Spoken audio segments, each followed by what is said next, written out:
अस्सलाम वालेकुम। आज हम बात करेंगे कनाडा हमें फुली फंडेड स्कॉलरशिप क्यों देता है। तो दरअसल कनाडा के अंदर क्या होता है कि यहाँ पे जो मास्टर्स होता है वो भी रिसर्च बेस होता है। हमारे पाकिस्तान में भी मास्टर रिसर्च बेस होता है, लेकिन उसमें एक लास्ट सेमेस्टर में आप अपना थीसिस करते हैं, रिसर्च वर्क करते हैं, लेकिन कोर्स वर्क भी उसमें काफ़ी होता है। दरअसल कनाडा में ये होता है कि आपकी जितनी भी डिग्री है वो रिसर्च बेस ही होती है। उसमें सिर्फ कोर्स होते हैं 1 से 2। अब मेरी डिग्री मास्टर्स इन केमिस्ट्री में कर रहा हूँ, जिसमें ऑलमोस्ट 90% रिसर्च है और 10% कोर्स वर्क है। तो इसमें जो आप रिसर्च कर रहे होते हैं, आप रिसर्च किसी लैब के अंदर कर रहे होते हैं, और सुपरवाइजर के पास जो वो रिसर्च कर रहा होता है उसके पास बहुत सी फंडिंग होती है, कंपनी से फंडिंग मिल रही होती है, उसमें रिसर्च ग्रांट्स उसको मिल रही होती हैं, गवर्नमेंट से बहुत से प्राइवेट इंस्टीट्यूट है वो उनको फंड कर रहे होते हैं। अब जिस तरह मैं अपना लेके चलूँ तो मैं लिथियम आयन बैटरीज पे रिसर्च कर रहा हूँ, तो मेरे सुपरवाइजर के पास बहुत सी बैटरीज की कंपनी है जो उसको फंडिंग कर रही है कि आप बैटरी के ऊपर रिसर्च करें अच्छे रिजल्ट्स हासिल करने के लिए। तो इसलिए हर लैब एक खास डोमेन के अंदर जो रिसर्च कर रही होती है तो उनके पास बहुत सी फंडिंग्स होती हैं, तो वो बच्चों को हायर करती हैं मास्टर्स के और पीएचडी।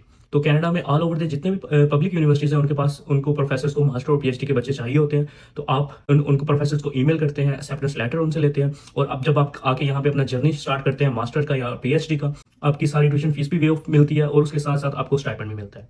तो ये रीज़न है कि कनाडा आपको फुली फंडेड मास्टर और पीएचडी ऑफर करता है। पीएचडी तो पूरी दुनिया में ही फुली फंडेड होती है, लेकिन कनाडा एक वाइड कंट्री जहाँ पे आपको मास्टर भी पीएचडी की तरह फुली फंडेड ही मिलता है। और ये रीजन है इसलिए प्रोफेसर्स आपको स्टाइपेंड और आपकी ट्यूशन फीस दे रहे होते हैं, क्योंकि उनके पास कंपनीज की तरफ से बहुत सी फंडिंग होती है।